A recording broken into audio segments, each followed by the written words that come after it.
এমন কঠিন পরিস্থিতি, কই একবার তো মসজিদের হুজুররে বললেন না, হুজুর মানুষ কেন মারা যাওয়ার সময় বিছানার মধ্যে প্রস্রাব কইরা দেয়, মারা যাওয়ার সময় বিছানার মধ্যে পায়খানা কইরা দেয়, হুজুর মারা যাওয়ার সময় নাকে মুখে দিয়ে রক্ত বাইর হয়। ও বন্ধু, একবার তো ইমাম সাহেব এই প্রশ্নটা করলেন না? শুধু ইমাম সাহেব কেন মসজিদটা পরিষ্কার করলো না, এটা লইয়া টমক ধরে? ঠিকই তো না, কারণ এটা দোষী আপনারা। আপনারা জিজ্ঞাসা করেন আর না করেন, আল্লাহর নবীরে সাহাবায়ে কেরাম প্রশ্ন করেছিলেন, ইয়া রাসূলুল্লাহ, ইয়া হাবিবাল্লাহ, নবী গো, এমন কষ্ট পায়া কারা মারা যায়? মানে বিছনার মধ্যে যে প্রস্রাব পায়খানা করে দেয়, নাকে মুখে দিয়ে যে রক্ত বাইরে হয়, ওই মানুষগুলা কারা? তাদের পরিচয় কি আপনি দিবেননি? আল্লাহর নবী কয়, শোনো,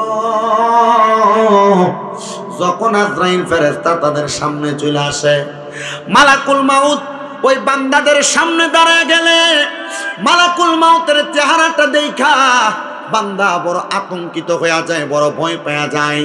এবার মালাকুল মাউতের সঙ্গে বান্দা কথা বলার চেষ্টা করে, বান্দার তো হায়াত শেষ, ওই বান্দা তখন আর কথা বলতে পারে না। তখন আজরাইলের সঙ্গে প্রথম বাক্য ব্যবহার করার সময় তার দুই দাঁতের চোয়ালের মাঝখানে জিহ্বাটা আটকে যায়।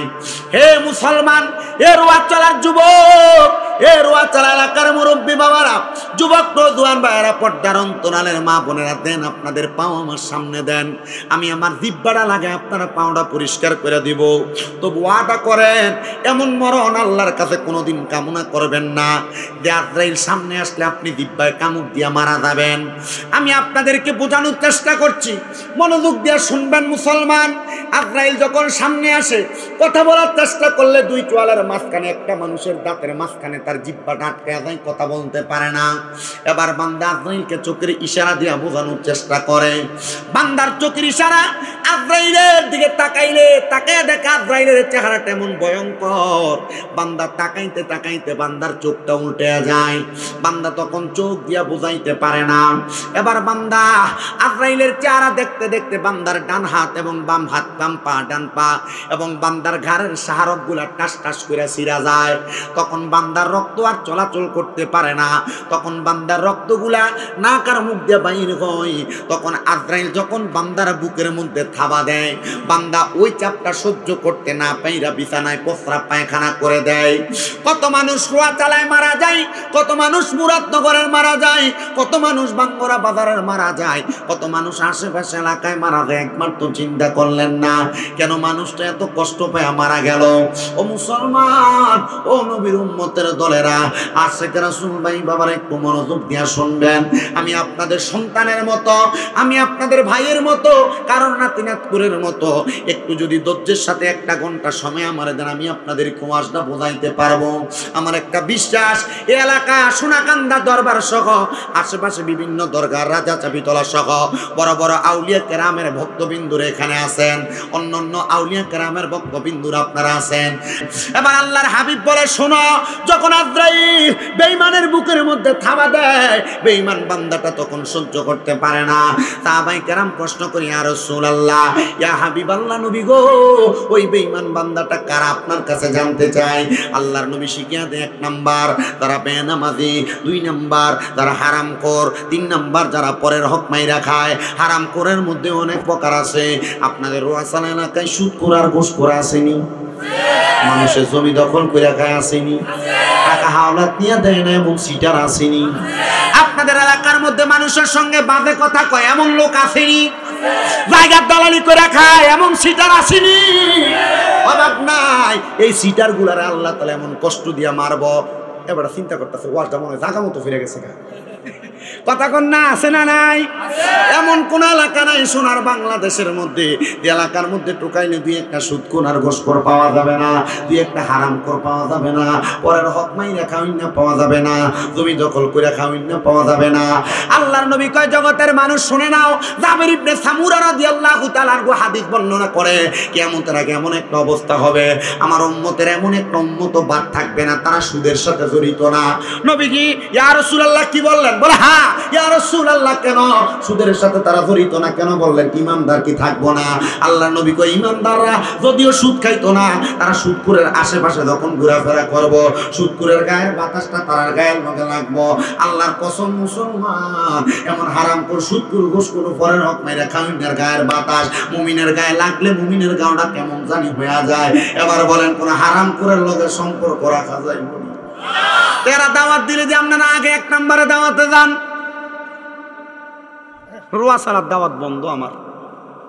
আর দিলে দেন না দিলে নাই, ওয়াস একটু কইরা যায় শুনেন। ও মুসলমান, আল্লাহর নবী রাহমাতুল লিল আলামিন নবী কয় আমি যখন মেরাজের মধ্যে গেলাম আল্লাহ তাআলা 2টা নিদর্শন আমার দেখাইছে। ওই 2টা নিদর্শনের মধ্যে একটা হলো জান্নাত আর একটা জাহান্নাম। আমি জাহান্নামের দিকে যখন তাকাইলাম আমি এক প্রকারের মানুষ দেখলাম তাদের পেট টাকাল বুয়ুতিন গড়ের মতো দেখা যায়। আমি নবী তাকায় দেখলাম তাদের পেটের ভিতর অংশ দেখা যায়। বড় বড় সাপ বিচ্ছু পেটের একবার কলজাত কামড় দেয়, একবার গুদ্দাটাত কামড় দেয়, একবার এই দিকে কামড় দেয়, একবার ডাইনে একবার বামে কামড় দেয়। সাহাবায়ে কেরাম কো নবী গো এরা কারা? এদের পরিচয় জানতে চাই। আল্লাহর নবী ডাক দিয়া কো উম্মত এরা হইল তারা যারা টাকার বিনিময়ে টাকা বাড়াইছে। টাকার বিনিময়ে টাকা আর কেউ বাড়ায় না। 1 লাখ টাকায় 1 বছরে 30,000 টাকা সুদ খায় এমন লোক রুয়াসালা আছে না নাই? 2 জন ফেরেশতার নাকের মধ্যে রুমাল লাগাইবো। এবার ওই হারাম করবে নামাজি বদ ব্যক্তিটার রুহটা যখন আসমানের দিকে নিব, ফেরেশতারা তাকে দেখবো আসমানের মধ্যে অনেকগুলা ফেরেশতা ডাইনে 19 জন, বামে 19 জন দাঁড়ায় রইছে। কিন্তু ওই ফেরেশতারা থুতু মারে, কার রুহ আনলি? এবার ওই 2 নীল চোখলা ফেরেশতা দিগাইবো, এ ফেরেশতার দল, বান্দা মারা গেছে তার রুহ আনলাম, তোমরা দি থুতু দাও, তোমরা তারে নিয়ে না যাইবা। থুতু দেওয়ার কারণ কি তোমরা কি বলবা নাকি? ওই 19 ফেরেশতা ডাক দিয়ে বলবে আমরা থুতু দেই কেন? তোমরা আমাদেরকে জিজ্ঞাসা করলা। নাকের ভিতরে যে কাপড়টা দিছে এটার কারণটা কো, তারপর থুতু দেওয়ার কারণ শুনবা। কয় শুরুত একটা নাকের ভিতরে রুমাল, আরেক ফেরেশতা কি করে? থুকু দেয়।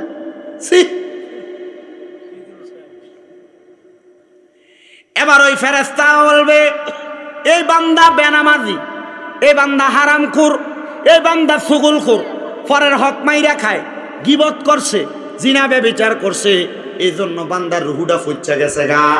বান্দার রুহুটার মধ্যে দুর্গন্ধ। আমরা ফেরেশতা বান্দার রুহুর এই দুর্গন্ধ সহ্য করতে পারি না। এজন্য বান্দার রুহুটা থেকে দুর্গন্ধ যেন কাটে উঠতে পারি, নাকের মধ্যে রুমাল দিছি।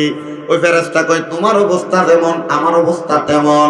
এই বান্দার রুহু সহ্য করতে না পারার কারণে, দুর্গন্ধ সহ্য করতে না পারার কারণে আমরা তারে থুতু দেই। এবার বলবে আলমে আরোহার দরজার সামনে গেলাম, কিন্তু বেঈমান বেনামাজির রুহুটারে আলমে আরোহার কোনো জায়গার মধ্যে রাখা যায় না। গেলাম আসমানের 1ম স্তর, 2য় স্তর করে 7ম স্তরে কোনো জায়গায় যাওয়া যায় না, দরজাগুলা বন্ধ। এবার আমি দেখলাম ডাইনেও বন্ধ, বামেও বন্ধ, সামনে বন্ধ, পেছন দিক দিয়ে একটা দরজা খোলা। ওই দরজাটা হলো জাহান্নামের দরজা। বান্দারে জাহান্নামে নিক্ষেপ করা হবে। ও বন্ধু, জাহান্নামের আগুনটা হবে লাল। জাহান্নামের আগুনের মধ্যে বান্দারে 1000 বছর পুরাইব।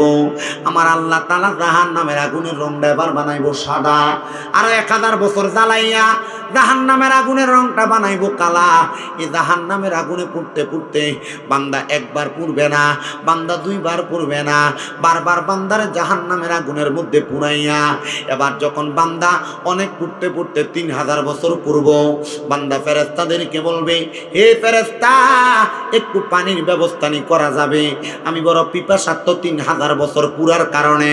ফেরেশতা কবে অবশ্যই, তুমি যেহেতু জাহান্নামে আসছো পানি তো তোমার লাগে রাখছি। ওই বলে পানিটা কি? বলে অন্য কোনো পানি না, পানিটা হইল এমন একটা লোহার গরম পাত্র, লোহার পাত্র গরম, একবারে আগুনে তাপ দেওয়া। এই পাত্রটার মধ্যে অন্য জাহান্নামীদেরকে জাহান্নামীদের মধ্যে পুরানোর কারণে রক্ত আর ফুসগুলা দেরি বায়া বায়া নিচে পড়ছে হাবিয়ার মধ্যে। এখান থেকে গরম এই পাত্রটার মধ্যে করে 1 কাপ পানি আনবো, যে পানিটারে হাদিস শরীফের ভাষায় কই তিনাতুল খাবাল। এ তিনাতুল খাবাল পানি ডাইন না কইব নেও খাও। বলবে আরে পানি খাইব কেমনে? দুনিয়াতে একটা একটা পানির মধ্যে একটা মশা পড়লে পুরা পানিটা আমি ফালাইয়া দিছি। বান্দা তখন আফসোস করবে আর বলবে না না না, এই পানি তোমারে খাওয়া লাগবে, কারণ দুনিয়াতে সুদ খাইছো মজা কইরা, ভাই ভাতিজার জমি দখল করে খাইছো মজা কইরা, হারাম খাইছো মজা কইরা, নামাজও পড়ছো সুদও খাইছো। এ বান্দা, এজন্য তোমার জন্য পানির ব্যবস্থা করে রাখা হয়েছে। এবার বান্দা বিটকুটে বিটকুটে পানিগুলা মুখের মধ্যে দিবে, কিন্তু বন্ধু কি খবর হইব জানো? বান্দা পানি যখন মুখে দিব, বান্দার পেটের নারী বুড়িগুলা পায়খানার রাস্তা দিয়া বাহির হইয়া যাইব, চিৎকার করব, বাঁচানোর মতো কেউ আসবে না।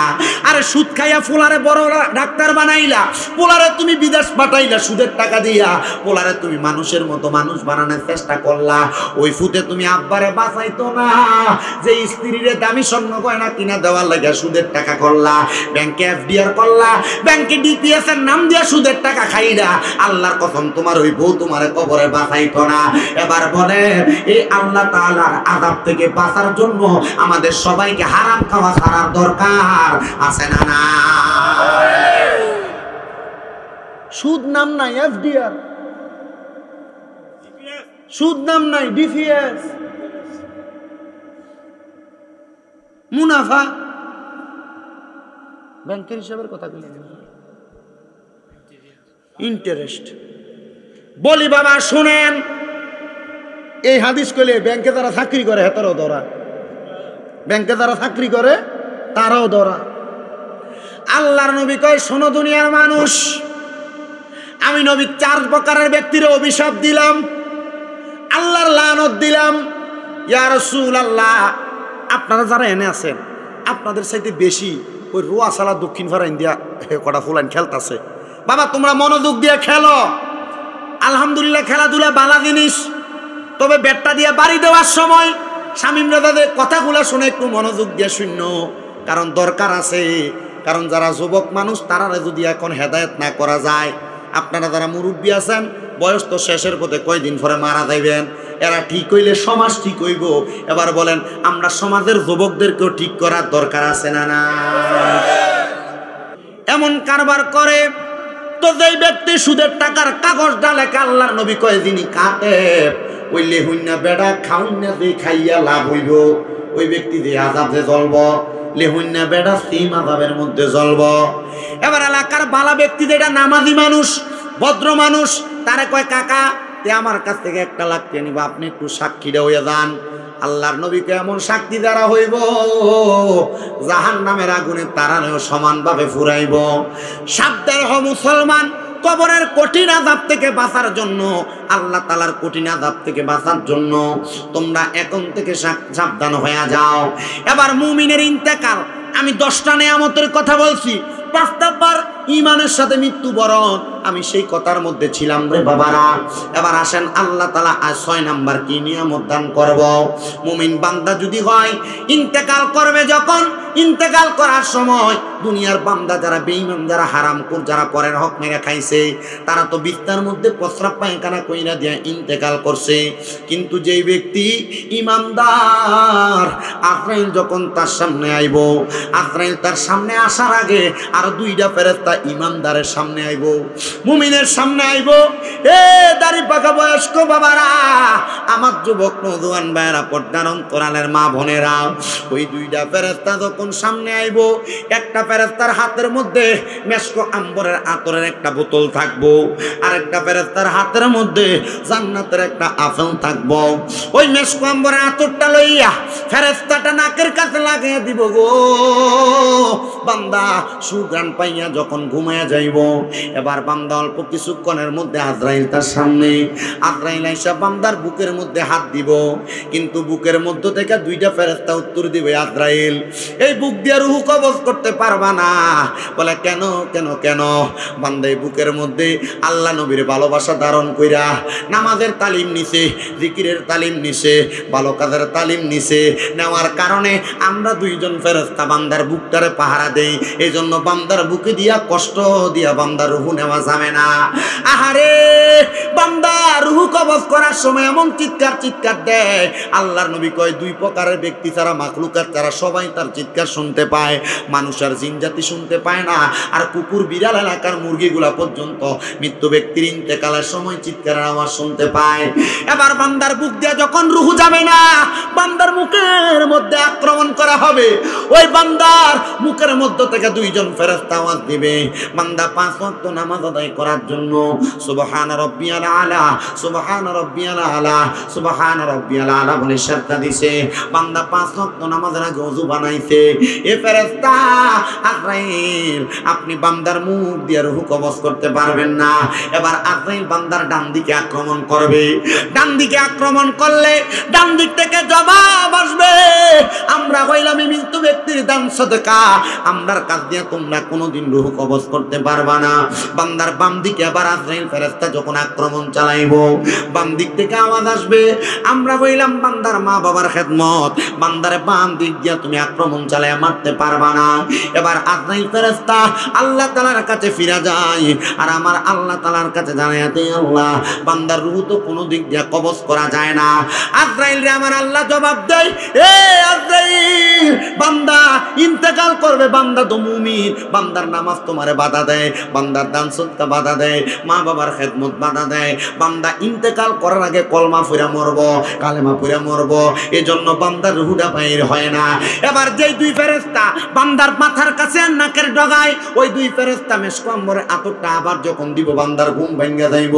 এবার বান্দার চোখ খুলে দেখবে ওই যে জান্নাতি আপেলটা বান্দার সামনে ধরে রাখছে, জান্নাতি আপেলের মধ্যে লেখা আছে কালিমা তৈয়বা শরীফ। ওই কালিমা তৈয়বা দেখা বান্দা জবান দ্বারা কালিমা পড়বে, লা ইলাহা ইল্লাল্লাহু মুহাম্মাদুর রাসূলুল্লাহ সাল্লাল্লাহু আলাইহি ওয়াসাল্লাম।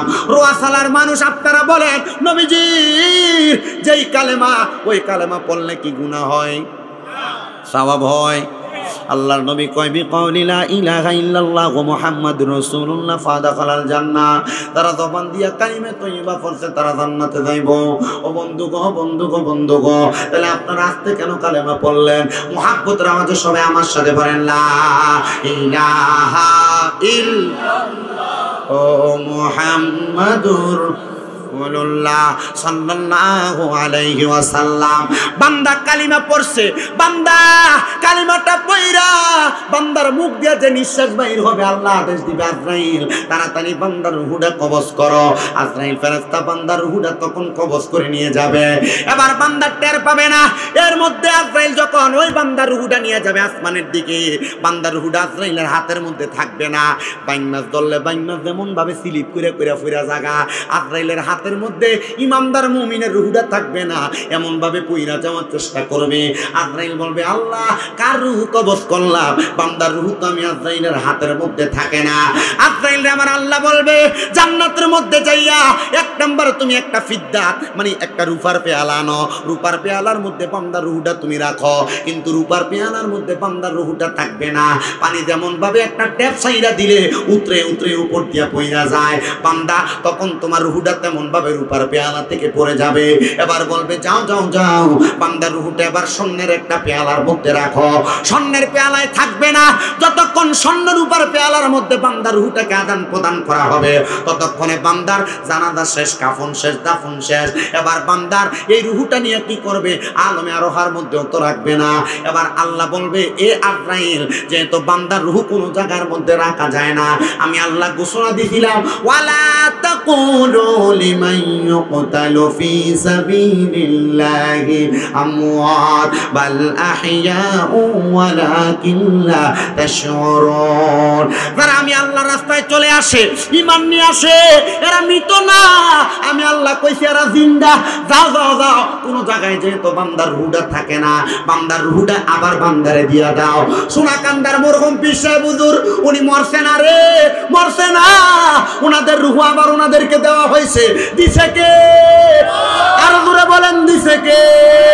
ও আমার রোয়াচালার যুবক ভাইরা, আল্লাহর ওলিরা মরে না, তাদেরকে আবার রূহ ফিরত দেওয়া হয়। তারা ইন্তেকাল করে, ইন্তেকাল করে। আমার সাথে মাওলানা তৌফিকুল ইসলাম হুজুর আছেন, হুজুরকে জিজ্ঞাসা করেন, বলে হুজুর ইন্তেকাল শব্দটার মানে কি? ইন্তেকাল শব্দটা বাবিন ফিয়ালের জনে স্থানান্তরিত হওয়া, জায়গা পরিবর্তন করা। ইন্তেকালের মানে হইল এই জায়গা থেকে আরেক জায়গার মধ্যে গেছে। আলমে হায়াতে জিন্দেগি দুনিয়ার জগৎ থেকে বান্দাটা আর বরজখের মধ্যে চলে গেছে, কিন্তু বান্দা সেই জায়গার মধ্যে জীবিত আছে। কিন্তু অনেকে তারা মরা বলে, না না না, আল্লাহ কয় ওয়ালাকিন লা তাশউরুন, এদেরকে তারা মরা বলে, এদেরকে তারা মুদ্দা বলে, এরা শুনতে পায় না, বুঝতে পারে না, এরা মুদ্দা না, এরা মুদ্দা না, এদেরকে তারা মুদ্দা বলে, এরা নির্বুধ, এরা বোকা, এরা বুঝে না। তোমরা এদের সঙ্গে তর্ক করবা না। এবার আপনারা বলেন, আমরা এমন পাক্কা মুমিন হইয়া সিনাডারে ইমানদারি সিনা বানায়া মরতে চাই কি চাই না? এই বলেন না বাবা, চাই কি চাই না? ও মুসলমান, ও নবীর উম্মতের দলেরা, একটু ধৈর্য দিয়া মনোযোগ নিয়ে আলোচনা শ্রবণ করার চেষ্টা করবেন। আমি আপনাদেরকে মুমিনের ইন্তেকালের ব্যাপারে বোঝানোর চেষ্টা করতেছি। ও মুসলমান শোনো, এবার মুমিন বান্দা যখন ইন্তেকাল করবে, আল্লাহ হযরত আনাস রাদিয়াল্লাহু তাআলা আনহু বলে, একদিন আমি ফজরের নামাজের আগে আমার নবীজির সামনে বসা, আমার নবী রাহমাতুল লিল আলামিন নবীরে দেখতাছি, নবীজি নিচের দিকে তাকানো, কিন্তু আমার নবীজির চোখ মুবারক থেকে টপ টপ করে পানিগুলা পড়তেছি। আমি জিগাইলাম, ইয়া রাসূলুল্লাহ, ইয়া আবি, হে আমার আব্বা জান। আনাস রাদিয়াল্লাহু তাআলা আনহু নবীরে মাঝে মাঝে আব্বা কইও ডাকতো, আবার আমার নবী মাঝে মাঝে ইয়া বুনাইয়া, হে আমার ছেলে কইয়া ডাকতো। হযরত আনাস কিন্তু নবীজির ফুট ছিল না। মারহাবা, আরো জোরে কোন না মারহাবা। ও বন্ধু, পুত ছিল না তবুও ফুট ডাকতো, বাপ ছিল না তবুও বাপ ডাকতো, কারণ আমার নবীজি আমাদের একশোকে বাবা বলে। কেন?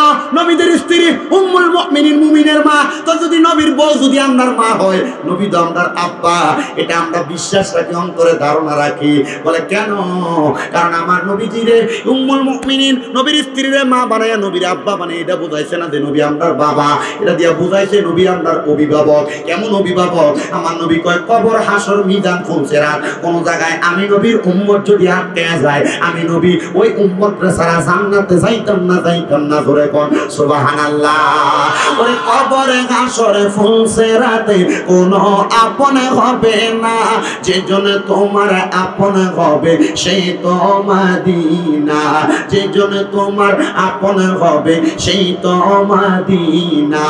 উম্মতের দরদি নবী, উম্মতের নবী, উম্মতের দরদি নবী আছেন মদিনায়, যেজন হবে আপনা সেই তো মদিনা। বলেন কার লাগিয়া কান্দরে মনে, কার লাগিয়া বান্দ, কার লাগিয়া কান্দরে মনে, কার লাগিয়া বান্দ, কেউ তো তোমার আপন হবে না, না না না, যেজন হবে আপনা সেই তো মদিনা। হায়রে নিজের জন্য মায়ার নবী একটুও কাঁদেন নাই, সদাই তিনি কেঁদেছেন উম্মতের মায়ায়, সদাই তিনি কেঁদেছেন উম্মতের মায়ায়। উম্মতের দরদি নবী, উম্মতের দরদি নবী কান্দেন মদিনায়, যেজন হবে আপনা না, বলেন যেজন হবে আপনা সেই তো মদিনা। একটা জবানও বন্ধ রাখবেন না, জবানটা খুলে বলেন, আমরা সবাই মুমিন এবং ইমানদারের মতো মরতে চাই কি চাই না? নবীর সাহাবী আনাস ইবনে মালিক ডাক দিয়া কয়, জগৎবাসী, আমি দেখলাম আমার নবী মাথা মুবারক নিচের দিকে দিয়া দিয়া কাঁদতেছে। আমি জিজ্ঞাসা করলাম, ইয়া আবি, আমার আব্বা জান, ও নবী গো, আপনি কেন এমন ভাবে কান্না করেন? কান্নার কারণটা জানতে চাই। আল্লাহর হাবিব কয়, শোনো, মানুষের কান্না দুই রকমের, একটা সুখের কান্না আর একটা দুঃখের কান্না। আমি নবী দুঃখে কান্দি না রে, আমি নবী বড় সুখে কান্দি। বলে কেন সুখে কান্দ? বলে যখন কোনো মুমিন মারা যায়, যখন কোনো বদকার মারা যায়, তাদের মরণের অবস্থা কিন্তু দুইটা। ও নবী, কেমনে দুইটা? আল্লাহর নবী কয়, কোন বদকার বান্দা মারা যাওয়ার পরে আজরাইল যখন বদকার বান্দার রূহটা নিয়ে তাড়াতাড়ি যাওয়ার চেষ্টা করে, তখন বদকার বান্দার রূহটা ডাক দিয়ে কইরা, আজরাইল, আমার রূহটারে তুমি কেন এত তাড়াতাড়ি নিয়ে যাও? যদি জানতা আমার রূহুরে কবরে কি শাস্তি দেওয়া হইব, তাহলে তুমি আমার রূহটারে এত তাড়াতাড়ি নিয়ে যাইতা না। আর যদি কোনো মুমিন মারা যায়, ওই মুমিন মুমিন মারা গেলে আমার আল্লাহ তাআলার ফেরেশতা আজরাইল মুমিনের রূহটা জবাব দেয়, এই ফেরেশতা আজরাইল তুমি আমার রূহটা কেন এত আস্তে আস্তে নিয়ে যাইতেছ, তাড়াতাড়ি নিয়ে দাও, তাড়াতাড়ি নিয়ে দাও। তখন আজরাইল বলবে কেন? মুমিন বান্দার রূহ বলবে জানোনি আল্লাহ তাআলা মুমিনের জন্য কি পুরস্কার রেডি করে রাখছে, কি আরামের জায়গা রেডি করে রাখছে। তুমি যদি জানতা তুমি আমার এত আস্তে আস্তে মুমিন বান্দারে নিয়ে যাইতা না, তাড়াতাড়ি নিয়ে যাও। তখন মুমিন বান্দারে তাড়াতাড়ি নিয়ে যাওয়া হবে। আমার দাড়ি পাকা মুরব্বী বাবারা, যুবক নওজোয়ান ভাইরা, পর্দার অন্তরালের মা বোনেরা, এমন মুমিন বানান, আপনার দেহটারে মুমিনের দেহ বানান, আপনার শরীরটারে মুমিনের শরীর বানান, চেহারাটারে মুমিনের চেহারা বানান, আপনার রূহটাকে মুমিনের রূহ বানান। দেখবেন কবরে যাওয়ার পরে বড় শান্তি পাইতেছেন। শুনেন রে বাবাজিরা, মুমিনের মৃত্যু তো পাইলেন এত আরামদায়ক মৃত্যু। আল্লাহর নবী কয় মুমিন বান্দা মারা যাওয়ার পরে ওই বান্দা যদি আল্লাহর প্রশংসা করা বান্দা হয়, বান্দা 5 নাম্বার পুরস্কার পাইলো মুমিনের মৃত্যু, ইমানদারের মৃত্যু। বান্দা 6 নাম্বার পুরস্কার, বান্দা যখন তোমার কবরের মধ্যে রাখা হবে, ওই কবরের মধ্যে মাটির বিছানার মধ্যে রাখা হয়, কবরের মধ্যে কোনো লেপ, কোনো তোষক, কোনো কম্বল, কোনো জাজিম দেওয়া হয়। কি জীবন বানাইলা তুমি? মরার পরে তোমার 5 বছর আগে তোমার লাশ সইচ্ছা জায়গা। কি জীবন বানাইলা ও বন্ধু? মরার পরে তোমার লাশ পচার আগে, 5 বছর আগে লাশ পইচ্ছা যায়। জীবন দিয়া কি হইব? না আলোতের জীবন। আল্লাহর নবী কয় একটা মানুষকে যখন সাদা মার্কিন কাপড়টা পরে কবরে রাখবো, যদি বান্দাটা আল্লাহর প্রশংসাকারী বান্দা হয়, বান্দার অন্তরটা জিকিরওয়ালা অন্তর হয়, কলবটা জিকিরওয়ালা অন্তর হয়, বান্দার লাশটা কবরে রাখার সময় রোয়াসালার মানুষ দেখবো মাটির মধ্যে শোয়া দিতাছে। কিন্তু না না না, বান্দার মাটির মধ্যে শোয়ায় না, বান্দার কবরে 3 জন ফেরেশতা জান্নাতি কম্বল, জান্নাতি বিছানা বিছাইয়া দে। সোনারগাঁ হোটেল ঢাকা সব বা আমি বেশি দিন হয় না মক্কা মদিনা থেকে আসছি। গড়িওয়ালা একটা টাওয়ার আছে না, এটার ভিতরে একটা হোটেল আল গোফরান, আমার রুম ছিল এটাতে। যে বিছানা, মনে করেন আমি 10 দিন মক্কায় ছিলাম, 10 দিনে আপনাদের দোয়ায় 10টা উমরা হজ করছি। তো আমি যাইতাম মাগরিবের আজানের সময়, মক্কায় মাগরিব পইরা মসজিদে আয়েশা যে এহরাম নিয়া এশার আয়েশা পড়তাম হেরাম শরীফ, আর যদি না পারতাম ওইখানে পইরা আসতাম। আমি উমরা শেষ করতে করতে, হজ শেষ কইরা, সাফা মারওয়া সাই কইরা, মাথা কামাইয়া, খাবার দাবার খাইয়া রুমে আইতে আইতে মোটামুটি প্রায় 12টা, কখনো যদি কেউ দেখা করতে আসতো, দেখা করে রুমে আসতে 1টা 2টা বেজে যেত। আজান দিয়ে দেয় আবার 3টা 18, 20, 22, 28। কি করবো?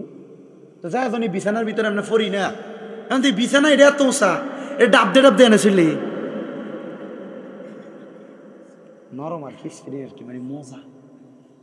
আমার তো আর এত টাকার তৌফিক নাই। আমার এক মা আছে, আমার ফুড ডাকছে সিলেট বাড়ি বিশ্বনাথ, থায় লন্ডনের মঞ্চিস্টারে। আমার আব্বা সাইদ কবির সাহেব, তো ওনারা আসছে ওইখানে, আইসে যে তারা লইয়ে দিছে আর কি, এর লাগে তো আরামে। নাহলে বাঙালির ওই মেসপালা থায়, মেসপালা ইব্রাহিম খলিল রোড, এখান থেকে 8টা আইয়ে এরপরে নামাজ পড়া লাগে হেরাম শরীফে, আর আমরা এখান থেকে বাড়িয়ে নামাজ ওই জামাতে রাস্তার ভিতরে খারিয়ে দেয় আর কি। আর কিতা করবো? আজান দিলে যাইয়া মক্কাত নামাজ পড়ে দেবো, সম্পূর্ণ যারা গেছে তারা কইতেছে দেন। তা আমরা বাড়িয়ে আলহামদুলিল্লাহ চেষ্টা করছি, যতদিন ছিলাম এখানে নামাজ পড়ি। তো যে কথা, ওই হোটেলের যে বেডগুলা এত উঁচা, শুইলে এটা নামে কোর নিচের লোকে লাগিয়ে থাকা। তো কবরে আপনারা জান্নাতের বিছানা বিছিয়ে দিব। আপনি চিন্তা করেন, দুনিয়ার 5 স্টার হোটেলের বিছানা যদি এত নরম হয়, জান্নাতের বিছানা কত মজার।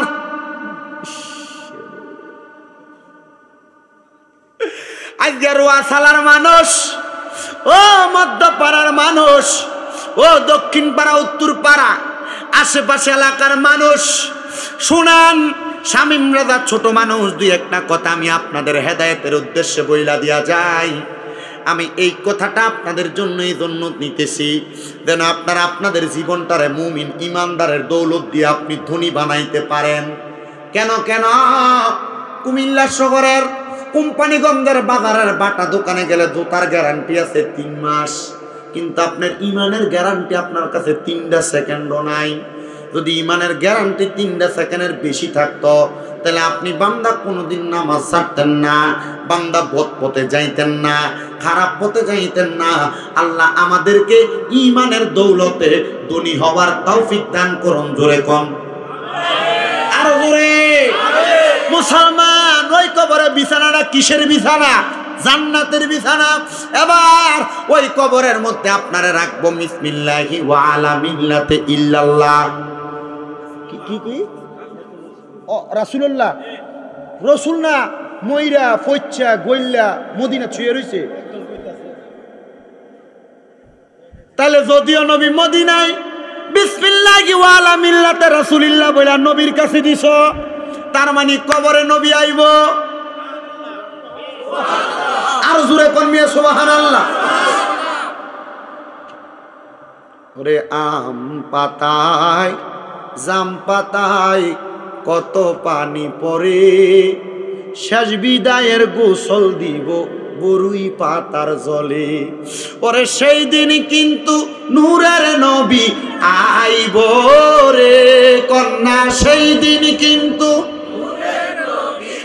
আইব রে। ও প্রাণের মুর্শিদ রে, তুমি ধীরে ধীরে ফিরে ফিরে চাইও রে। তোমায় ডাক দিলে আশেকের প্রাণে চাইও রে, তোমায় ডাক দিলে আশেকের দিকে চাইও রে। ও প্রাণের মুর্শিদ রে, তুমি ধীরে ধীরে ফিরে ফিরে চাইও।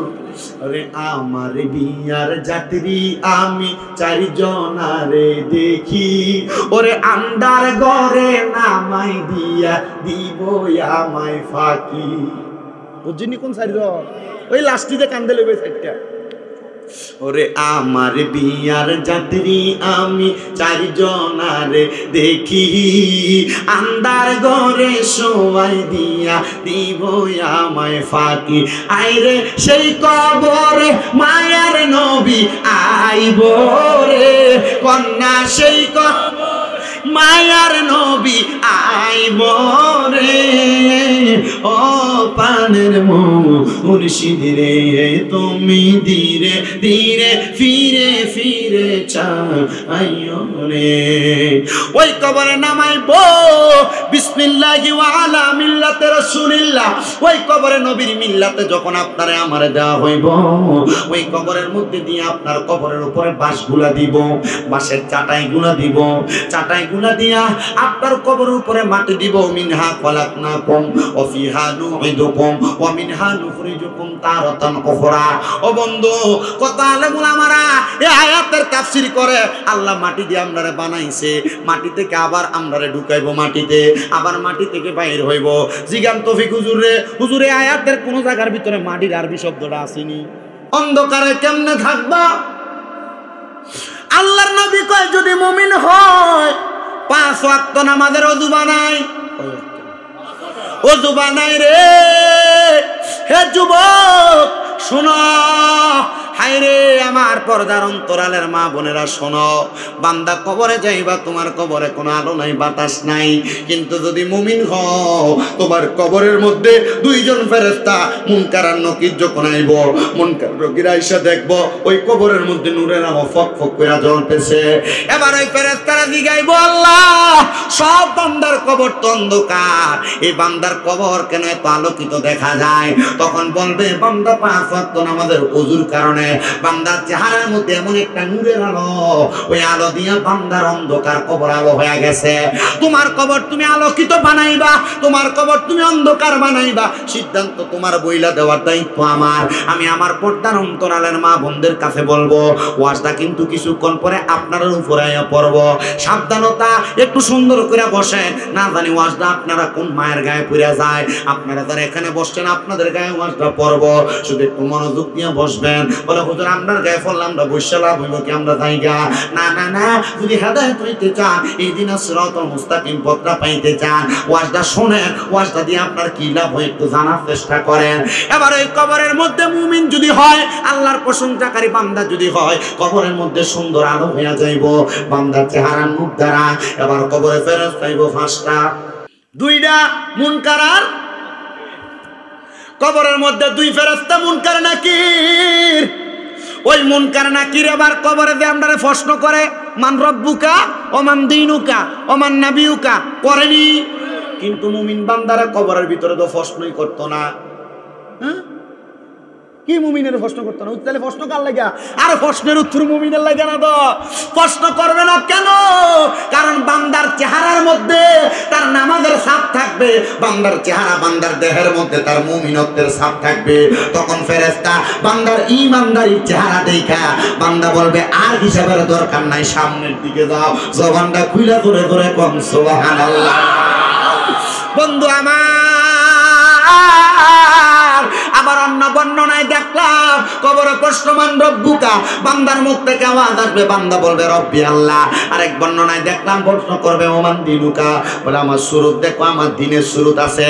দাড়ি হৃদে ফোন শেভ করলা, কাছে আলাইলা, কবরের মধ্যে যে তুমি যাইবা, শোনো মুসলমান শুইনা লাও, তারা এখানে বসলে একটু মনোযোগ দিয়া শোনো। ওই কবরে 3 নাম্বার প্রশ্ন, আমার নবীরে তোমার সামনে আনবো, ওমান হাযার রাসূল, এই ব্যক্তিরে চিনো কিনা? আমার নবীরে তোমার সামনে দাঁড় করে বলবে দেখো চিনো কিনা। বান্দা শোনো শোনো শোনো, যখন আমার নবী তোমার সামনে আসবে, তুমি নবীরে চিনা লাগবে না। মুখের মধ্যে নবীর সুন্নাত দাড়ি থাক, ওঠে না তো, মুখের মধ্যে নবীর সুন্নাত দাড়ি থাকার কারণে তখন আপনি নবীরে চিনা লাগবে না। নবী তখন বলবে আয় আয় আয় আমার উম্মত, দুনিয়াতে টুপি পরছো, পাঞ্জাবি পরছো, এটা লইয়া কবরে আইছো না, শুধু 2টা 3টা কাফনের টুকরা লইয়া আইছো, কিন্তু কবরের মধ্যে নেওয়ার সময় কিন্তু দাড়ি শেভ করে দিত না। এই দাড়িগুলো আমার নবী দেখা যদি খুশি হইয়া যায়গা, চিন্তা করো নবীজির কুল মুবারকের মধ্যে আমার নবী লইয়া যাইব।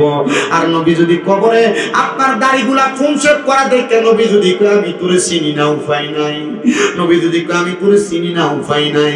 আর নবী চিনবো কেমনে? তোমার দাড়িগুলা তো ফোন শেভ করা। যদি কবরে নবীরে তোমার চিনাইতে চাও, ফোন শেভ করা বন্ধ করো, ফোন শেভ করা বন্ধ করো, দাড়ি কাটা বন্ধ করো।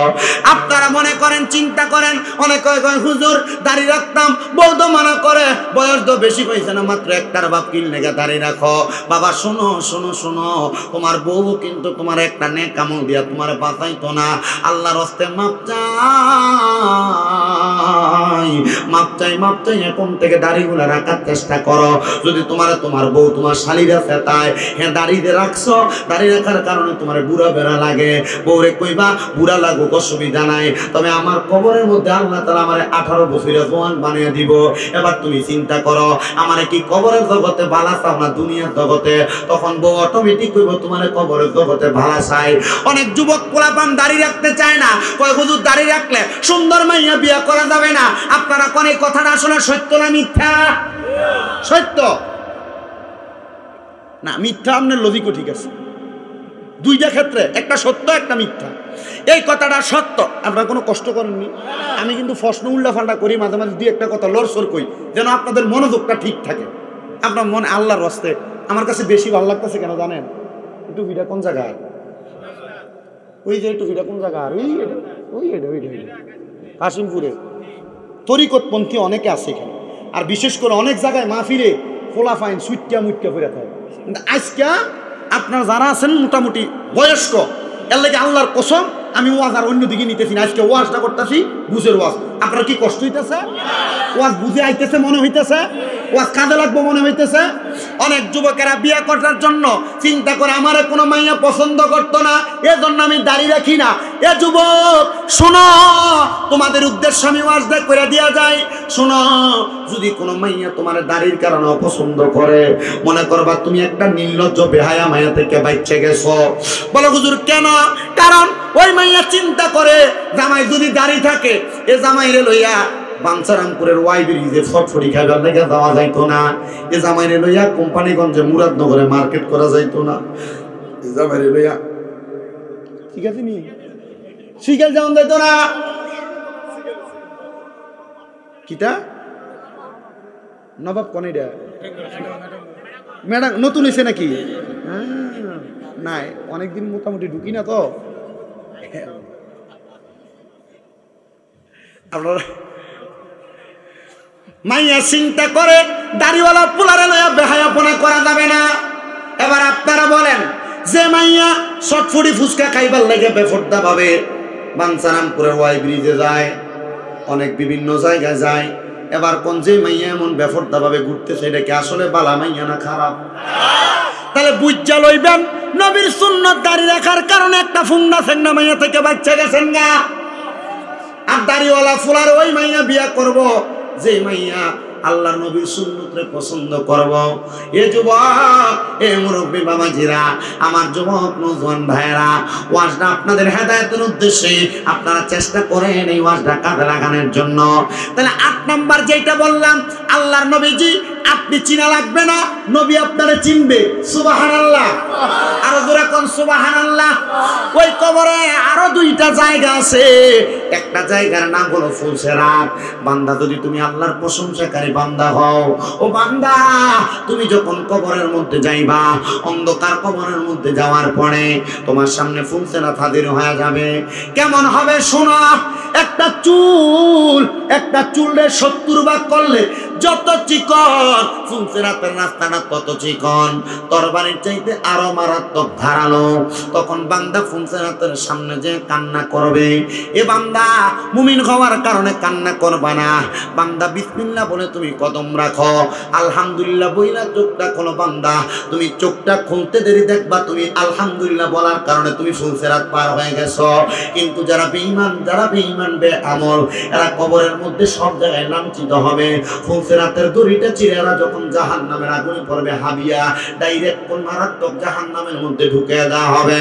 এ বান্দা শোনো, 9 নাম্বার পুরস্কার পাইলা, ফুলসেরাত আল্লাহ বিজলির মতো পার করে দিবে। বিসমিল্লাহ আলহামদুলিল্লাহ বলতে যা সময় তা। এবার বান্দা সামনে দেখবে অত্যন্ত সৌন্দর্যমণ্ডিত জায়গা, দেখতে বড় ভালো দেখা যায়। বান্দা 2টা দরজা দেখবে, 2টা দরজা দিয়ে প্রবেশ করতে চাইবে। বান্দা কোথায় যাবে?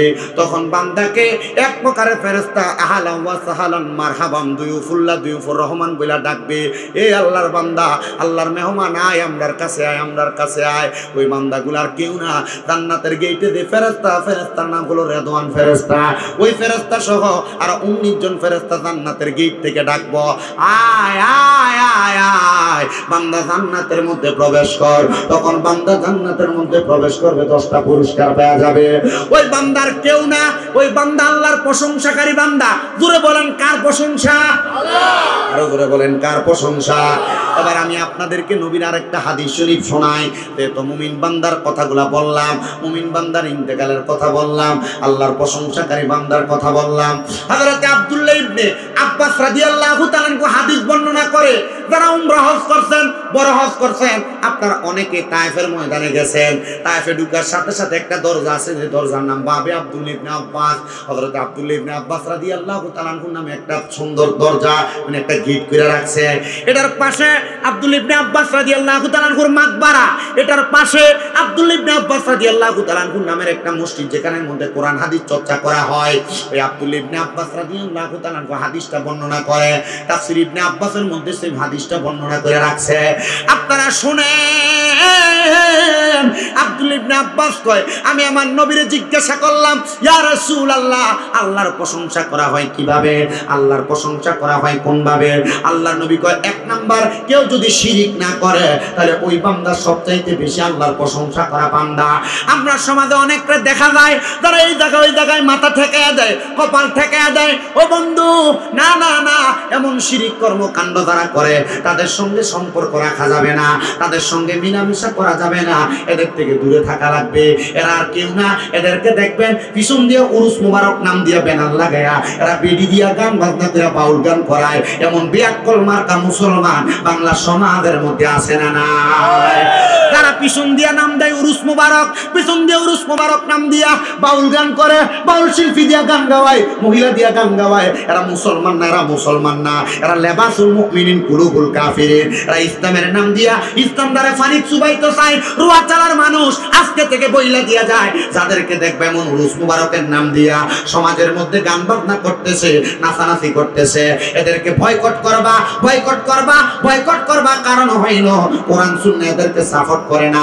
এলাকার 10-5 জন মিলে থানার মধ্যে অবজেকশন দিবা, যেন এমন কুকর্ম এলাকার মধ্যে না হয়। আর এমন কুকর্ম হওয়ার কারণে এলাকার যুবকরা নষ্ট হয়, এলাকার যুবকরা মাহফিলে যাইতে চায় না, এলাকার যুবকরা তালিমে যাইতে চায় না। এই জন্য আপনাদের কাছে আবদার, যারা উরুসের নাম দিয়ে গান বাজনা করে, উরুস মুবারকের নাম দিয়ে বেডি পুরুষ একসাথে মেলামেশা করে, এদের সঙ্গে সম্পর্ক করবেন না। কারণ কোরআন সুন্নাহ নারী পুরুষ একসাথে মেলামেশাকে পছন্দ করে না, নারী পুরুষ একসাথে হয়ে যাওয়া পছন্দ করে না। এজন্য আপনাদের সবার কাছে আবদার হইল, শিরিক কর্মকাণ্ড যে জায়গার মধ্যে হয় সেই জায়গার মধ্যে আপনি যাবেন না। বলে হুজুর কেন? আমরা এলাকার অনেকেই তো শিরিক করে। না না না, এমন শিরিক কর্মকাণ্ড কেউ করবো দেখে আপনি করবেন, এটা হইতে পারে না। আমরা শিরিক থেকে দূরে থাকবো, আল্লাহর ওলিদের জিয়ারত করব। আপনাদের এলাকায় অনেক বড় বড় আল্লাহর ওলি আছে, ওলিদের জিয়ারত করবেন। বলে হুজুর অনেকে তো যায় কপাল থেকে দেয় মাজারের মধ্যে।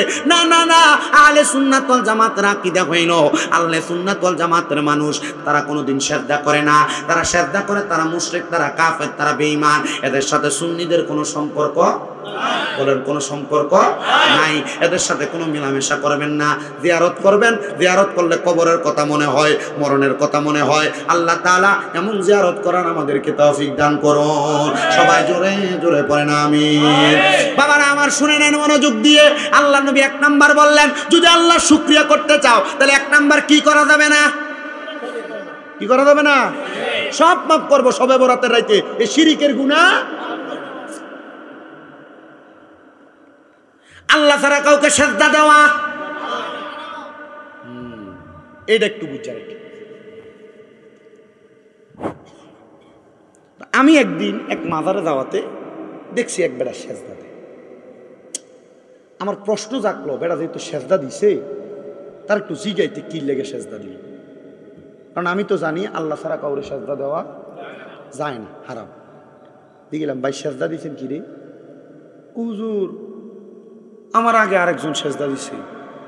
এবারে দিছে যে দেহা দিয়ে দিছে।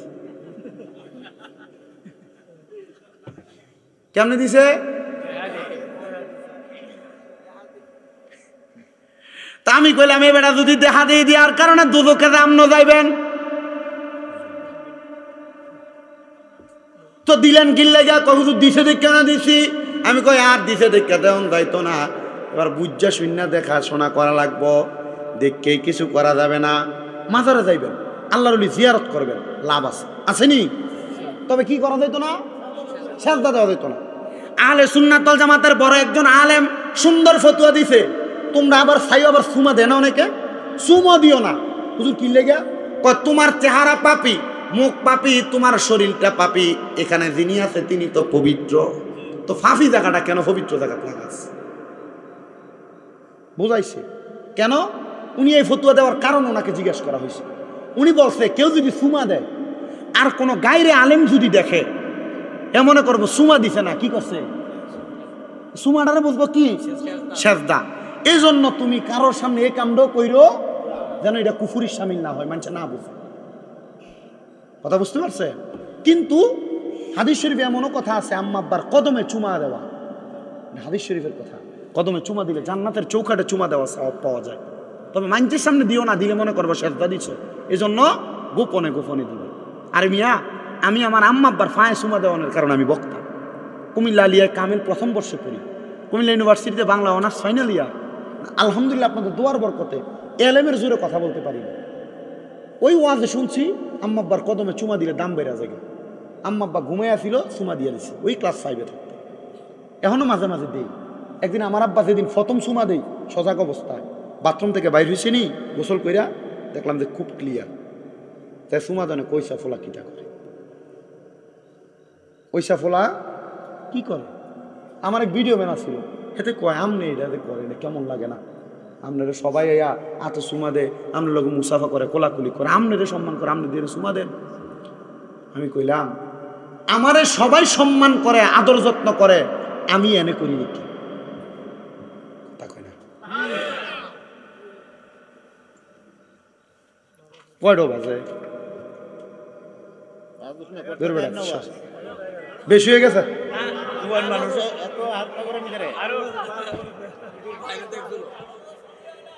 আপনারা আছেন তো? ওই আজ যে শুরু আমি নিয়ত করে লাইছি, ওই শুরু মিলাদ ছড়া কেম সালাতু সালাম দিয়ে মুনাদা দিয়ে একবার দেখলাম শেষ। এ ওয়াজ করে লাইতেছে মাঝখানে, এর লাগে আর চিন্তা করছি যে আর হিন্দি শুরু করে লাভ নেই। কি করছো অনকালো যে 1 ঘন্টা 13 বাজেনি, তাহলে 1 ঘন্টা 16 মিনিট, 1 ঘন্টা 16 মিনিট পরে যদি অনকালা মিলাদ শরীফ পড়ি মন শুরু হয়েছে, তাহলে আরো 1.5-2 ঘন্টা লাগবে। দরকার নাই বাবু, আপনারা বইয়ের ওয়াজের দিক দিয়ে শেষ করে ইনশাল্লাহ ছুটি। আল্লাহ যেন কবুল করে, আমিন কর। আরো ধরে কোন আমিন। আমার ভাইয়েরা গভীর মনোযোগ দেন, যেহেতু 13 বাজে 30 পর্যন্ত সময়, রাজি আছেন ইনশাল্লাহ? আল্লাহ যেন কবুল করে, মঞ্জুর করে। জোরে জোরে পড়েন আল্লাহুম্মা আমিন। বলেন আমার জায়গা হবে নি, আমার মরা লাশের জায়গা, মসজিদের পাশে আমার কবর দিও, কইরাই আমার জায়গা হবে নি। কষ্ট দিয়েছে আপনারা? এই গজলটা আমি লিখছি, আমার জীবনের দ্বিতীয় গজল। একদিন আসরের নামাজের সময় আমি যে মসজিদে চাকরি করতাম শুয়ে রইছি, আমি শুয়ে রইলাম, হঠাৎ করে আমার গাটা কাঁপুনি দিয়ে, আমার এই ফসংগুলো আছে না, ঠিক যেমন পেরাক গাড়াইলে যেমন খাড়া হয়ে থাকে, ঠিক এমন খাড়া, আমি হাত দিয়ে দিই কোচা লাগে, আমার একটা ডর লেগে গেছে। কে যেন আমার টাইনে কোথায় যেন নিয়ে যাইতেছে। আমি ওই সময় চিন্তা করতে করতে এই গজলটা লিখছি। একটু মোহাব্বত নিয়ে পড়বেন, ভাল লাগবে। আমার জায়গা হবে নি, আমার মরা লাশের জায়গা, মসজিদের পাশে আমার, মসজিদের পাশে আমার কবর দিও, কইরাই আমার জায়গা হবে নি, আমার জায়গা হবে নি, আমার মরা লাশের জায়গা, মসজিদের পাশে আমার, মসজিদের কবর দিও, কইরাই আমার জায়গা হবে নি। এলাকাবাসী রে, আমি তোমরা ছেলে সন্তান কয়দিনের লাগিয়া, মরার পরে সবাই আমায় যাবে রে বলিয়া। কষ্ট হইল 3.5 হাত, কষ্ট হইল 3.5 হাত, মাটি দিও, কইরাই আমার জায়গা হবে নি, আমার জায়গা হবে নি, আমার মরা লাশের জায়গা, মসজিদের পাশে আমার কবর দিও, কইরাই আমার জায়গা হবে নি। জগৎবাসী রে, আমি যেদিন যাব মারা দুনিয়া ছাড়িয়া, রঙিন জামা কাপড় সবই নিবারে খুলিয়া, সাদা কাপড় আমায়, সাদা কাপড় রামাই দিও রে পরাইয়া, আমার জায়গা হবে নি, আমার জায়গা হবে নি, আমার মরা লাশের জায়গা, মসজিদের পাশে আমার কবর দিও, কইরাই আমার জায়গা হবে নি। জগৎবাসী রে, আমি যেদিন যাব মারা দুনিয়া ছাড়িয়া, ভাই বন্ধু আত্মীয় স্বজন যাবে রে ভুলিয়া, তোমরার দুয়ার মাঝে শরীক রাখিও করিয়া, আমার জায়গা হবে নি, আমার জায়গা হবে নি, আমার মরা লাশের জায়গা, মসজিদের পাশে আমার কবর দিও, কইরাই আমার জায়গা হবে নি।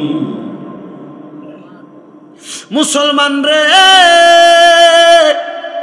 হে যুবকের দল, হে দাড়ি পাকা বয়স্ক বাবারা, হে আমার পর্দার অন্তরালের মা বোনেরা, একটু মনোযোগ দিয়া বয়ানটা শোনো। আল্লাহর নবী কয়, শিরিক না করলে আমি আল্লাহর প্রশংসা হয়।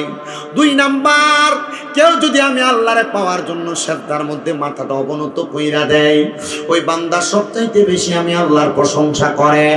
আর ওই বান্দা 3 নাম্বার আমি আল্লাহর বেশি প্রশংসা করে, যেই বান্দা সকাল সন্ধ্যা সুযোগ পাইলে আমি আল্লাহর কোরআনটা তেলাওয়াত করে।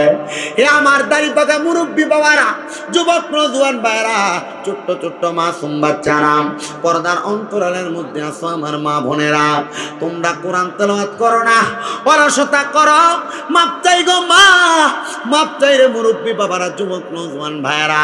কেমনে আল্লাহ তাআলার কোরআন তেলাওয়াত থেকে তুমি মাহরাম হইলা? কেমনে আল্লাহ তাআলার কোরআন তেলাওয়াত তুমি করো না? আমি মাঝে মাঝে দেখি আমার মসজিদের অনেক মুসল্লিরা রমজান মাস আসলে আল্লাহর কোরআনটা খুইলা খুইলা চোখের পানি ফালায়া কান্দে। আমি জিগাইলাম, ও আমার দাদা, ও আব্বা জান, আপনারা কেন কোরআন শরীফের দিকে ছায়া ছায়া কান্দেন? ওনারা কয়, দাদা জাননি আল্লাহর কোরআন আমি পড়তাম পারি না। আল্লাহর কোরআন যদি পড়তে পারতাম, এক খতমের কারণে রমজান মাসে 70 খতমের সওয়াব পাইতাম। হে বান্দা, আমি তো আল্লাহর কোরআন পড়তে পারি না। হে মুরব্বী বাবারা, যুবক নওজোয়ান ভাইরা, চিন্তা করেন না, আল্লাহর কোরআন বুকে দুইরা দুইরা যখন কান্দে, আমি কইলাম, দাদা কান্না কইরেন না, কান্না কইরেন না। কেন রে, কেন এমন কথা বললা? কান্না করতাম না। বলে, দাদা কান্না করেন না এই কারণে, আপনি যেহেতু কোরআন পড়তে পারেন না, আপনি আল্লাহর কোরআনের দিকে তাকায় তাকায় থাকবেন, আপনার আমলনামার মধ্যে সওয়াব হবে। এই কথা আমার না, এই কথা আমার রাহমাতুল্লিল আলামিন নবীর কথা।